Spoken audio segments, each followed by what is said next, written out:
كل نفس ذائقة الموت وإنما توفون أجوركم يوم القيامة فمن زحزح عن النار وأدخل الجنة فقد فاز وما الحياة الدنيا إلا متاع الغرور. Toute âme goûtera la mort, mais c'est seulement au jour de la résurrection que vous recevrez votre entière rétribution. Quiconque donc est écarté du feu et introduit au paradis a certes réussi, et la vie présente n'est qu'un objet de jouissance trompeuse.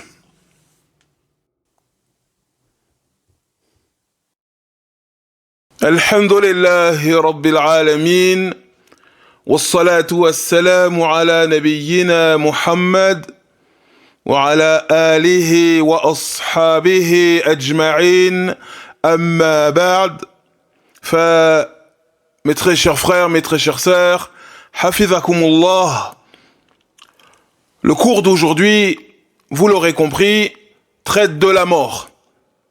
Et plus précisément, des délices ou des supplices de la tombe.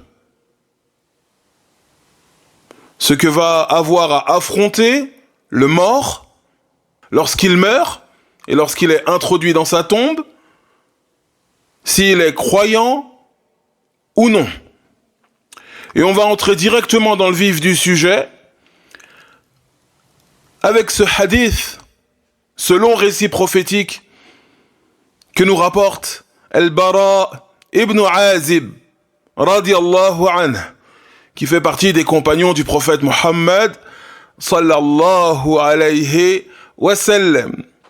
Et il nous dit: خرجنا مع رسول الله صلى الله عليه وسلم في جنازة رجل من الأنصار فانتهينا إلى القبر ولما يلحد. Il nous dit donc, nous sommes sortis en compagnie du messager d'Allah sallallahu alayhi wa sallam à l'occasion de l'enterrement d'un homme de la tribu des Ansar. Et nous nous sommes arrêtés devant sa tombe. Mais la tombe n'avait pas fini d'être creusée. فجلس رسول الله صلى الله عليه وسلم وجلسنا حوله كأن على رؤوسنا الطير. Il nous dit: le messager d'Allah s'est assis et nous nous sommes assis autour de lui. Donc, ils sont sortis en compagnie du messager d'Allah, alayhi salatu wassalam, pour assister à l'enterrement d'un croyant, un homme de la tribu des Ansar, une tribu de Médine. Et lorsqu'ils sont arrivés au cimetière, la tombe n'avait pas fini d'être creusée. Alors le messager d'Allah, sallallahu alayhi wa sallam, s'est assis. Il s'est assis par terre. Et ses compagnons, nous dit Al-Bara ibn Azib, eh bien, ils se sont assis autour de lui. Et il nous dit Ka'anna ala ru'usina at-tayr. Et c'est comme s'il y avait des oiseaux sur nos têtes.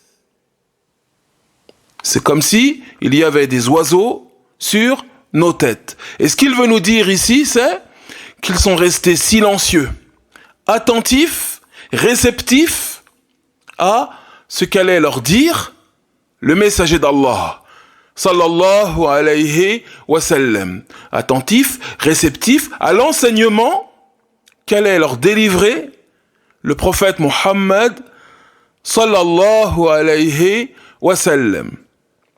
Il poursuit en nous disant: وفي يده عود ينكت به في الأرض. Et il avait dans ses mains un bâton avec lequel il grattait la terre. Il avait dans ses mains un petit bâton, un morceau de bois, avec lequel il grattait la terre. C'est-à-dire que le prophète Mohammed, alayhi salatu wassalam, était absorbé par une affaire. Il était concentré. Il pensait à quelque chose. Quelque chose, retenait son attention, sa pensée. Il pensait à quelque chose. C'est-à-dire que le prophète Mohammed, sallallahu alayhi wa sallam, était soucieux. فرفع رأسه فقال استعيذوا بالله من عذاب القبر مرتين أو ثلاثة. Il a levé la tête et il a dit: invoquez la protection d'Allah contre le châtiment de la tombe. Invoquez la protection d'Allah, demandez à Allah qu'il vous protège contre le châtiment de la tombe. Ista'idhu billah min adhabil qabr. Et il a répété cette phrase à 3 reprises, à 2 ou 3 reprises.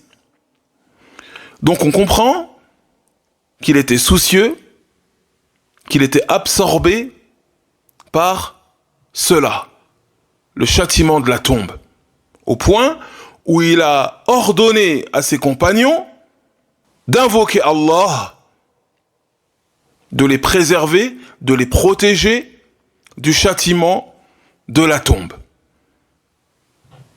Puis il a dit: ثم قال إن العبد المؤمن إذا كان في انقطاع من الدنيا وإقبال من الآخرة نزل إليه ملائكة من السماء بيض الوجوه كأن وجوههم الشمس معهم كفن من أكفان الجنة وحنوط من حنوط الجنة حتى يجلسوا منه مد البصر.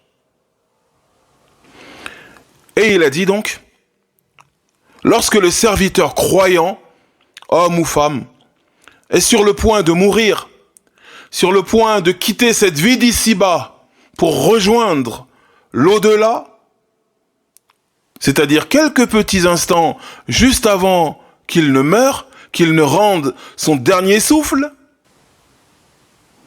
nazala ilayhi malaika, des anges du ciel descendent vers lui. Des anges du ciel descendent vers lui. Bidul wujuh, et leur visage est étincelant. Des anges qui descendent du ciel avec un visage étincelant. Comme si leur visage, nous dit le messager d'Allah, sallallahu alayhi wa sallam, était un soleil. Et ceci nous montre, l'ampleur ou l'intensité de la lumière qui émane des visages de ces anges qui descendent du ciel sur ordre d'Allah subhanahu wa ta'ala. Ils emportent avec eux un linceul du paradis et également un parfum du paradis. Et ils s'asseyent auprès du mort et on peut les apercevoir à perte de vue, tant ils sont nombreux. Ils sont tellement nombreux qu'on peut les apercevoir à perte de vue. C'est pour vous dire le nombre d'anges qui descendent du ciel pour la mort de ce croyant ou de cette croyante.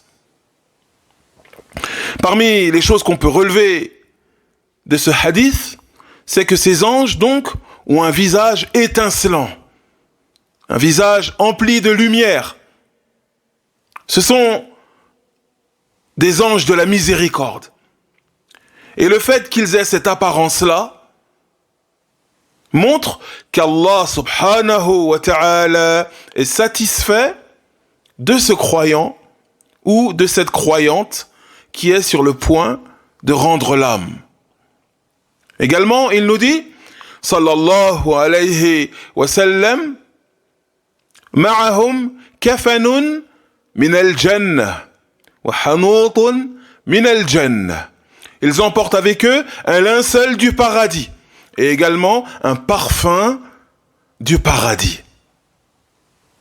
Et ce qui est à noter ici, c'est que donc ce mort va être mis dans son linceul ici-bas par ses proches, par sa famille, par d'autres croyants, et également son âme va être déposée dans un linceul. Le croyant bénéficie de 2 linceuls. Un linceul d'ici-bas, préparé, acheté par les membres de sa famille, ou ses proches, ses amis, et également un linceul du paradis que les anges emportent avec eux. Et nul ne connaît la beauté, la noblesse de ce linceul, si ce n'est Allah, subhanahu wa ta'ala, car ce linceul vient du paradis. De même, ils emportent avec eux un parfum du paradis. Donc ce mort va être parfumé, ou plutôt l'âme de ce mort va être parfumée avec un parfum du paradis. Il poursuit, sallallahu alayhi wa sallam, en nous disant ثم يجيء ملك الموت حتى يجلس عند رأسه فيقول أيتها النفس الطيبة اخرجي إلى مغفرة من الله ورضوان قال فتخرج تسيل كما تسيل القطرة من في السقاء فيأخذها فإذا أخذها لم يدعوها في يده طرفة عين. Il nous dit, sallallahu alayhi wa sallam, puis vient l'ange de la mort. Puis vient l'ange de la mort. Car les anges qui sont descendus du ciel avec ces visages étincelants, tels des soleils, ce sont les anges de la miséricorde. Quant à l'ange qui se présente maintenant, c'est l'ange de la mort. Et il vient s'asseoir auprès de la tête du mourant ou de la mourante.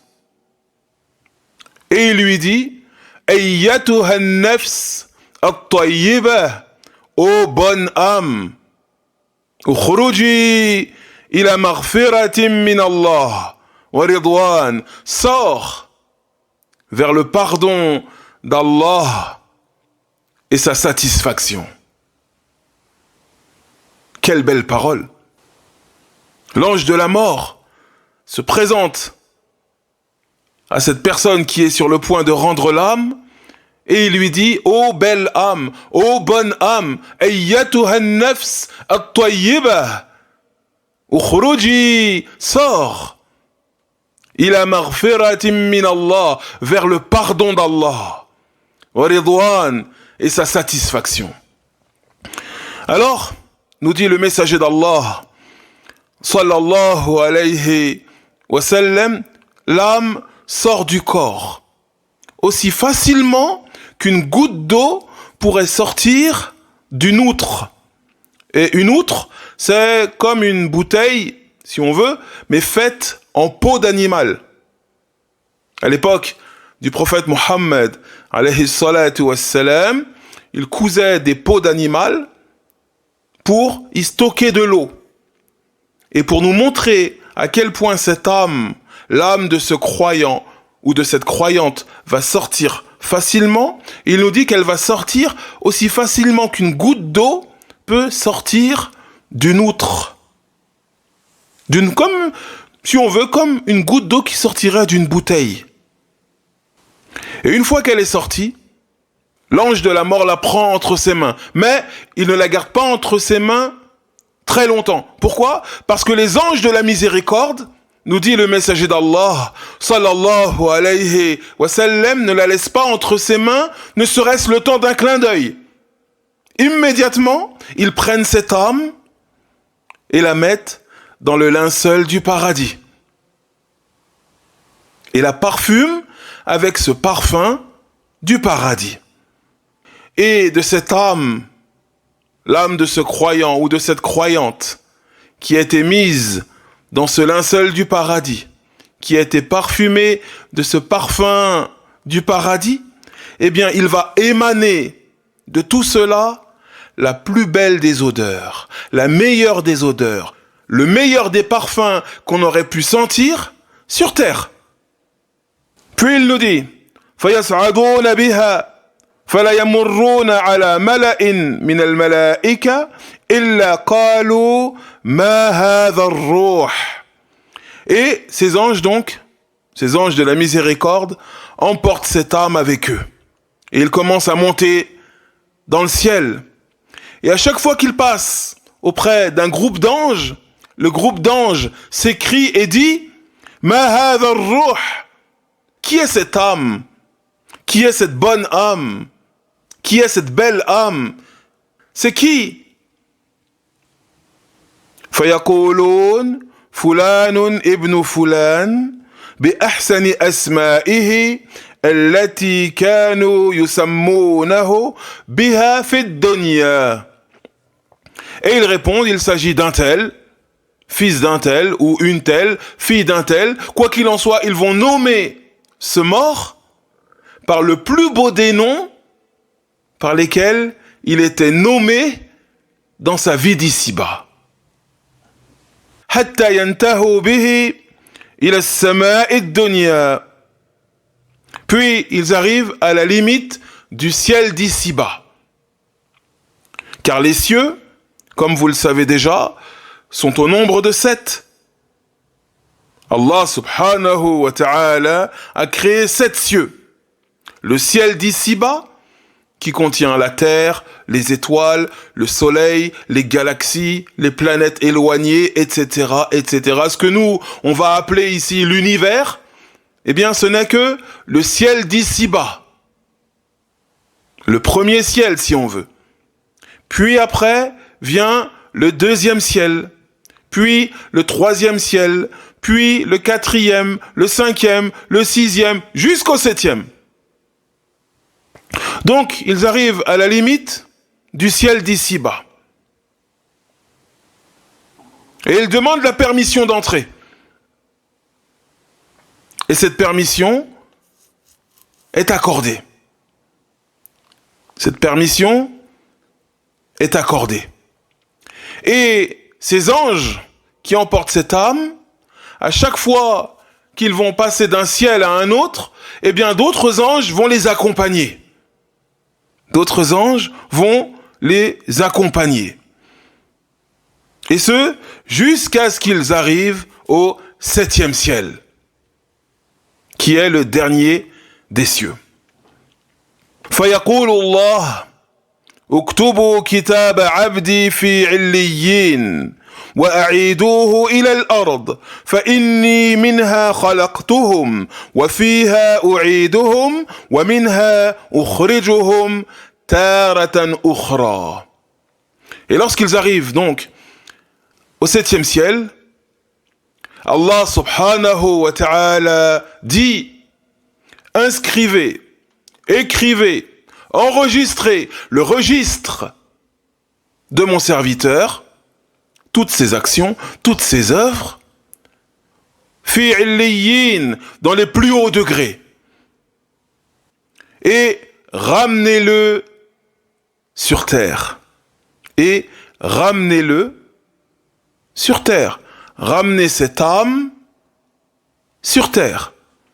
Et Allah dit, فَإِنِّي مِنْهَا خَلَقْتُهُمْ, c'est de la terre que je les ai créés, وَفِيهَا أُعِيدُهُمْ, c'est vers la terre que je les renvoie, وَمِنْهَا أُخْرِجُهُمْ تَارَةً أُخْرَى, et c'est de la terre que je les ferai sortir une nouvelle fois, c'est-à-dire au jour de la résurrection. Donc, l'âme de ce croyant retourne dans son corps, dans la tombe. Et lorsque cette âme est renvoyée dans son corps, 2 anges se présentent à lui. Deux anges se présentent à ce croyant ou à cette croyante. Et ils le font asseoir. Ils font asseoir le mort. Et là commence, en vérité, l'épreuve de la tombe. فَيَقُولَانِ لَهُ مَنْ رَبُّكَ. Et ils lui disent, qui est ton Seigneur? Man rabbuk. فَيَقُولَانِ لَهُ Man rabbuk. Qui est ton Seigneur? C'est-à-dire, qui est-ce que tu as adoré dans cette vie d'ici-bas? فَيَقُول Rabbi Allah. Alors, cette personne, ce croyant ou cette croyante répond Rabbi Allah. Mon Seigneur est Allah. Ils lui disent ensuite Ma dinuk. Quelle est ta religion? Fayaqul Dini al-Islam. Ma religion, c'est l'islam. Ils lui disent ensuite Man hadha ar-rajul alladhi bu'itha fikum. Qui est donc cet homme qui a été envoyé parmi vous? C'est-à-dire, qui est donc le prophète que tu as suivi? Qui est donc le prophète qui t'a été envoyé? Envoyé par Allah. Alors il répond, le croyant ou la croyante, le mort, répond Huwa Rasulullah sallallahu alayhi wa sallam. Il s'agit du messager d'Allah. Ils lui disent ensuite Wa ma ilmuk. D'où tiens-tu cela? D'où tiens-tu cela? Comment sais-tu tout cela? Alors il répond Qara'tu kitab Allah fa'amantu bihi wa saddaqtuh. J'ai lu le livre d'Allah, le noble Coran, j'y ai cru et je l'ai déclaré véridique. J'ai lu le livre d'Allah, le noble Coran, j'y ai cru et je l'ai déclaré véridique. فينادي مناد من السماء أن صدق عبدي فأفرشوه من الجنة وألبسوه من الجنة وافتحوا له بابا إلى الجنة. Et lorsqu'il répond cela, une voix se fait entendre venant du ciel.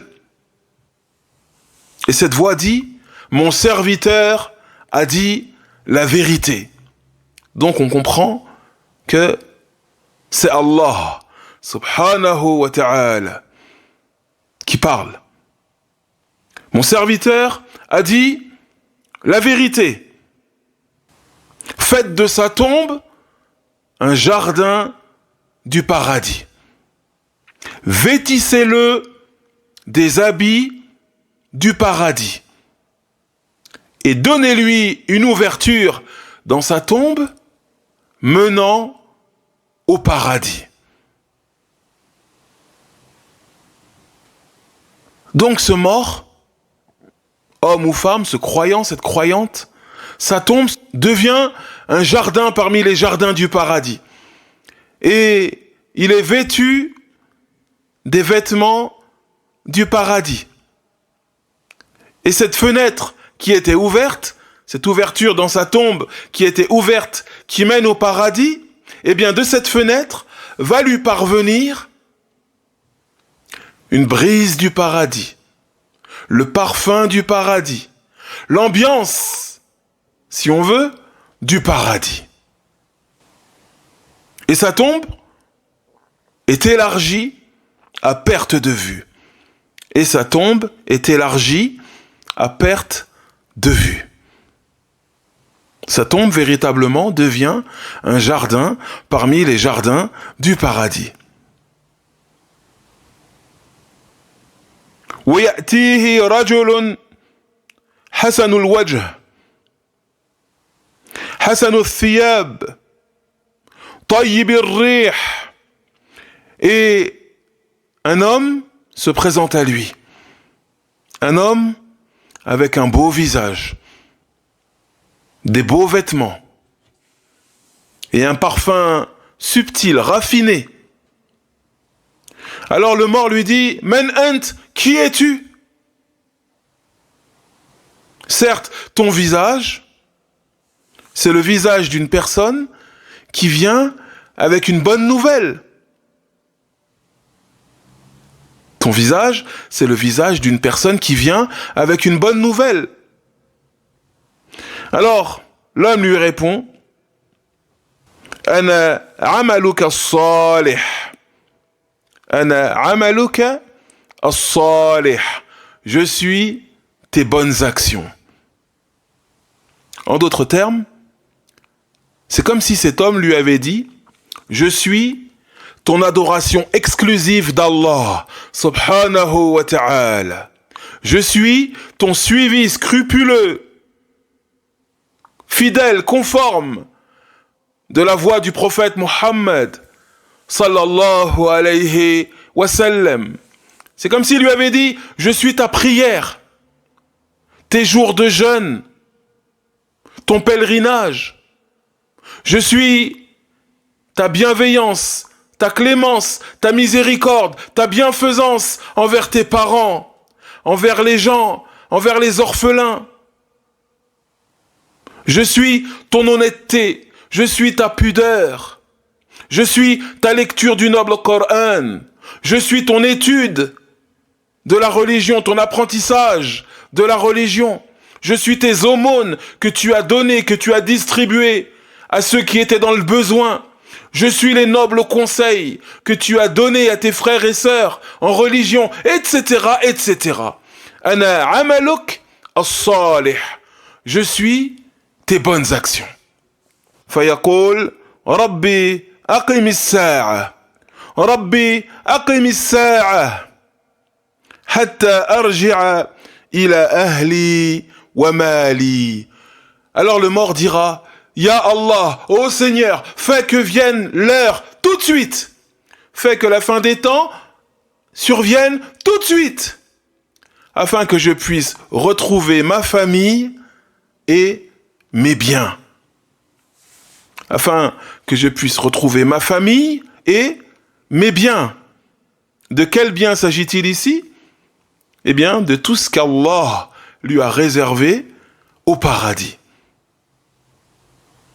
ونسأل الله تبارك وتعالى أن يجعلنا من هؤلاء من أهل الجنة.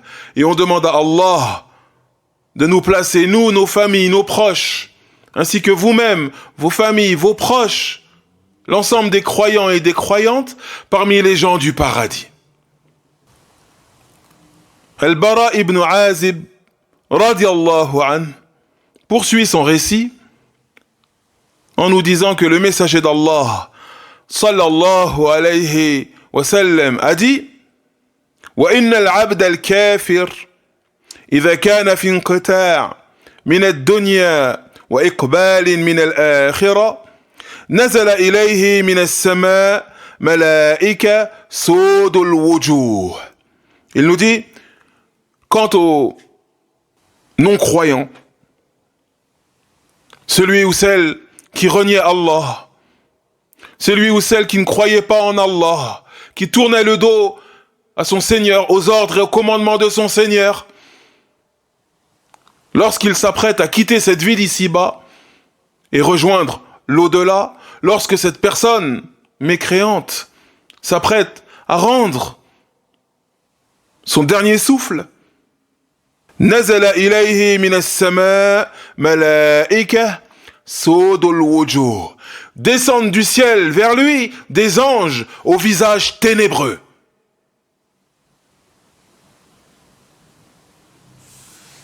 Descendent du ciel vers lui des anges au visage ténébreux. Ma'ahum al-musuh. Et ils emportent avec eux comme une toile de l'enfer, un bout de tissu de l'enfer. Wal'iyadhu billah. فجلسوا منه مد البصر. Et ils s'asseyent auprès de lui, et on peut les apercevoir à perte de vue. Il faut imaginer la scène, mes très chers frères, mes très chères sœurs. Une multitude d'anges, avec des visages ténébreux, qui descendent du ciel. Et ce sont, vous l'avez compris, les anges du châtiment. Et ils emportent avec eux un tissu, une toile, el-Mousouh, une toile de l'enfer. Un tissu qui vient de l'enfer. Et on va voir ce qu'ils vont faire avec ce tissu. Et on va voir ce qu'ils vont faire avec ce tissu. ثم يجيء ملك الموت حتى يجلس عند رأسه فيقول أيتها النفس الخبيثة اخرجي إلى سخط من الله وغضب. Et se présente à son tour l'ange de la mort. Et il vient s'asseoir auprès de la tête de cette personne qui s'apprête à mourir. Cette personne qui n'a pas cru en Allah. Wal'iyadhu billah. Qu'Allah nous en préserve tous. Et il lui dit Ayyatuha an-nafs al-khabith, ô mauvaise âme, ukhruji, sors, ila sakhatim min Allah, vers la fureur d'Allah, wa ghadab, et son mécontentement.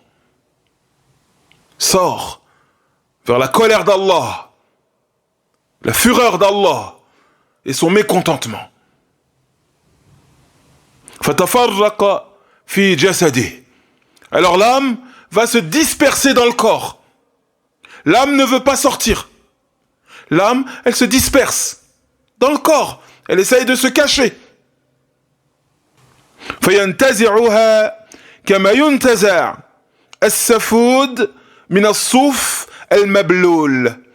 Alors l'ange de la mort va arracher cette âme du corps de la même manière qu'on arracherait un morceau de laine humide, trempé, coincé dans un buisson d'épines. Vous voyez un buisson d'épines à l'intérieur duquel se trouve du tissu, de la laine humide, et on essaye de l'enlever. Faut tirer dessus, faut l'arracher. Eh bien, l'ange de la mort va arracher cette âme de cette manière-là.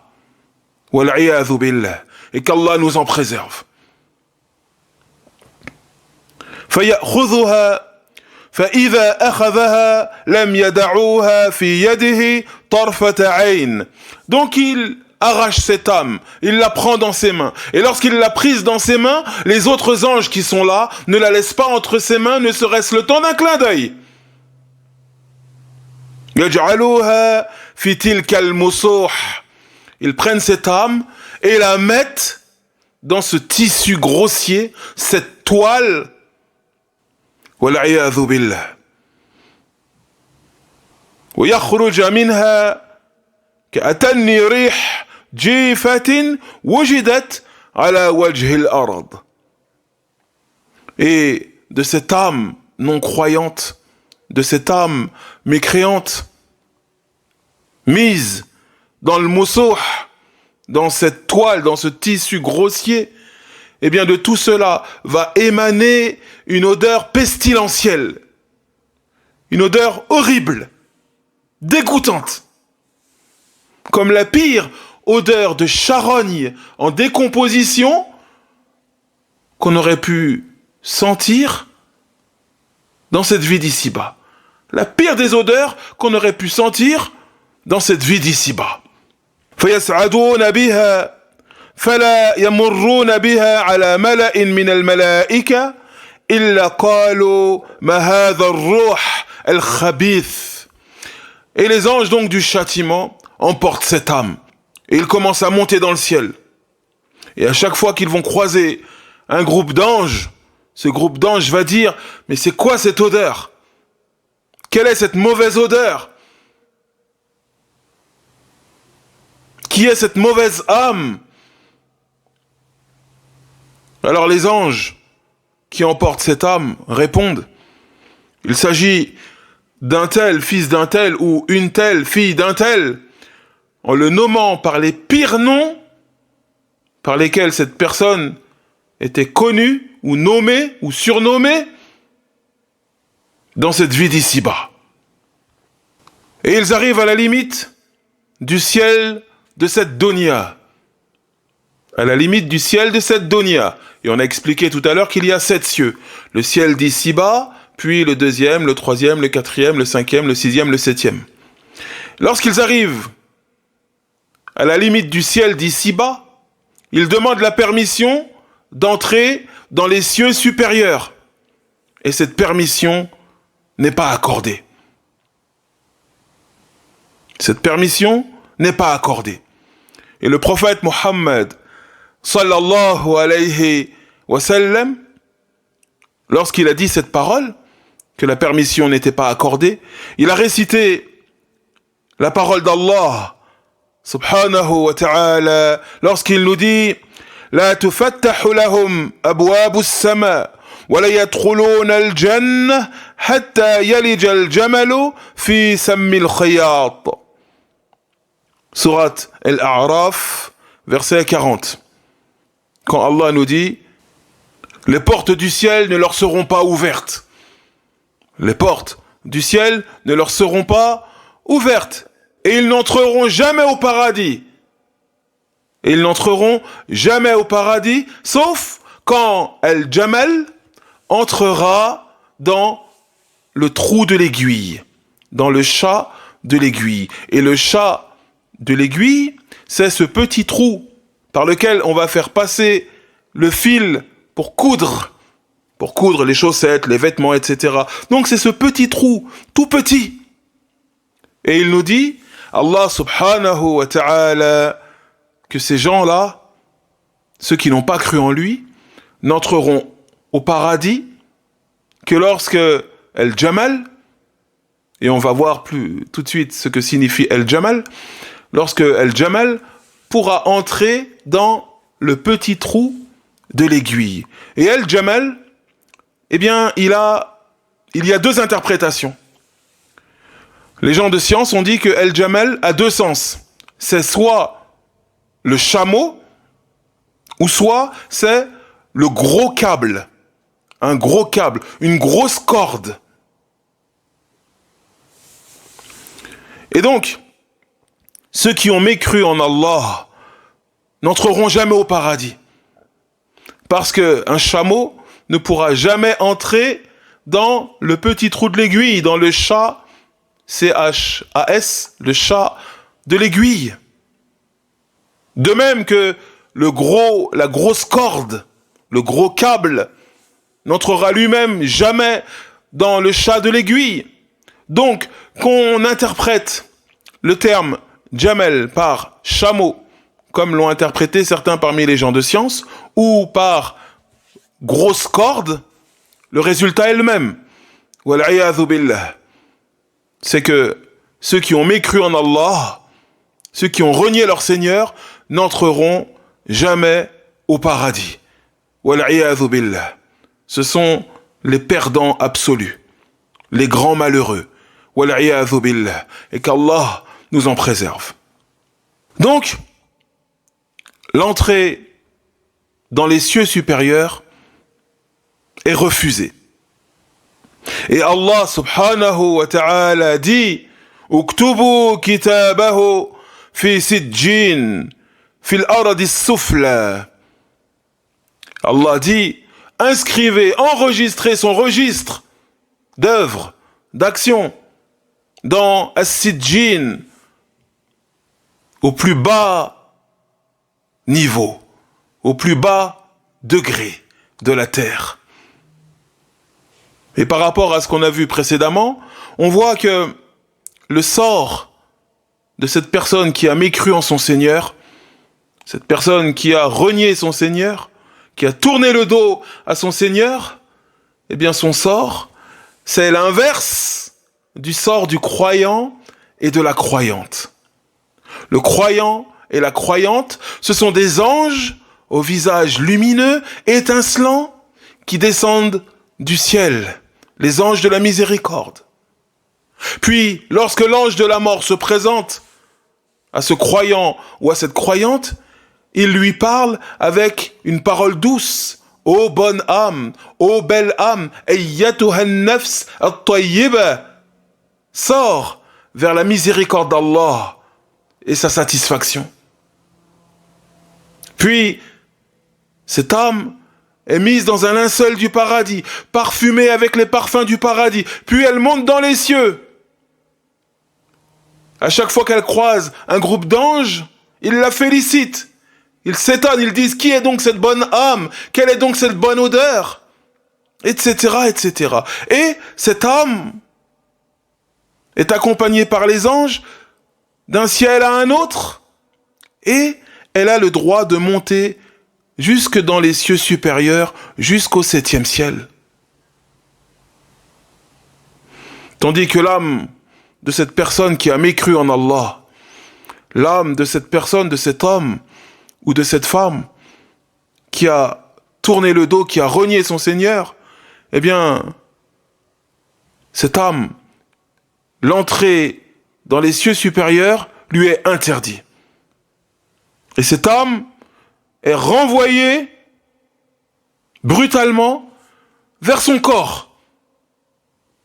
Comme a dit Allah subhanahu wa ta'ala dans le noble Coran, وَمَنْ يُشْرِكْ بِاللَّهِ فَكَأَنَّمَا خَرَّ مِنَ السَّمَاءِ فَتَخْطَفُهُ الطَّيْرُ أَوْ تَهْوِي بِهِ الرِّيحُ فِي مَكَانٍ سَحِيقٍ. Allah nous dit dans la sourate Al-Hajj, verset 31, et quiconque donne un associé à Allah, et quiconque donne un associé à Allah, quiconque fait du shirk, quiconque mécroit en Allah, c'est comme s'il tombait du ciel et que le happaient des oiseaux qui viennent le happer, qui viennent le mordre avec leur bec. Ou que le vent emporte dans un lieu éloigné. Et que le vent emporte dans un lieu éloigné. L'âme de cet homme ou de cette femme qui a mécru en Allah est jetée violemment, brutalement dans son corps. وَيَأْتِيهِ مَلَكَانِ فَيُجْلِسَانِهِ. Et lorsque cette âme est retournée dans son corps, se présentent à cette personne 2 anges. Ils le font asseoir. Et là, va commencer, vous l'avez compris, l'épreuve de la tombe. فَيَقُولَانِ لَهُ مَنْ رَبُّكَ. Et ils lui disent, qui est ton Seigneur? فَيَقُولْ هَا لَا أَدْرِي. Et la personne n'est pas capable de répondre. Elle va dire, je sais pas. Ils lui disent ensuite, Ma dinuk, quelle est ta religion? À nouveau, la personne répond, la adri, je sais pas. Fayaqulani lahu. Ils lui disent ensuite, Man hadha ar-rajul alladhi bu'itha fikum. Qui est cet homme qui a été envoyé parmi vous? C'est-à-dire, qui est ce prophète? Et à nouveau, la personne répond, la adri, je sais pas. Je sais pas. Wal'iyadhu billah. فينادي مناد من السماء أن كذب فأفرشوه من النار وافتحوا له بابا إلى النار. Alors une voix se fait entendre disant, il a démenti la vérité. Il a traité de mensonge la vérité. Faites de sa tombe un trou parmi les trous de l'enfer. Et faites-lui une ouverture menant à l'enfer. فيأتيه من حرها وسمومها ويضيق عليه قبره. Alors, la tombe de cette personne qui a mécru en Allah, qui a renié Allah, qui a tourné le dos à Allah, la tombe de cette personne devient donc un trou parmi les trous de l'enfer. Et une ouverture est faite dans sa tombe, menant à l'enfer. Alors, la chaleur ardente et insupportable de l'enfer lui parvient. De même que la fumée de l'enfer, le poison de l'enfer, wal'iyadhu billah. Et sa tombe se rétrécit, au point où nous dit le messager d'Allah, sallallahu alayhi wa sallam, où ses côtes vont s'entrelacer les unes dans les autres. Wal'iyadhu billah. ويأتيه رجل قبيح الوجه قبيح الثياب منتن الريح. Et se présente à lui un homme avec un visage dégoûtant, horrible, vêtu de vêtements dégoûtants et horribles également, qui dégage une odeur pestilentielle, une infection comme on dit, une odeur horrible, comme la pire des odeurs, la pire odeur de charogne pourrie.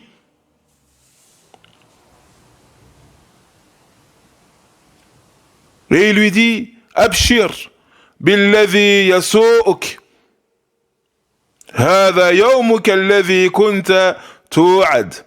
Il lui dit, réjouis-toi de ce qui va t'attrister. Voici le jour dont tu étais menacé. Voici le jour dont tu étais menacé. Wal'iyadhu billah. Alors le mort va dire, Man ant, fawajhuka al-wajh, yaji'u bish-sharr. Qui es-tu? Ton visage, c'est le visage d'une personne qui vient avec du mal. Qui es-tu? Ce visage horrible que tu as, c'est le visage d'une personne qui vient avec une mauvaise nouvelle, qui vient avec des mauvaises intentions, qui vient avec du mal. Fayaqul, ana amaluka al-khabith. Je suis tes mauvaises actions. Je suis tes mauvaises actions. En d'autres termes, je suis ta mécréance en Allah, subhanahu wa ta'ala. Je suis ton polythéisme. Je suis ta fornication. Je suis ce sang, ces meurtres que tu as commis, ces innocents que tu as assassinés. Je suis ton mauvais comportement avec tes parents, avec les gens, avec les faibles.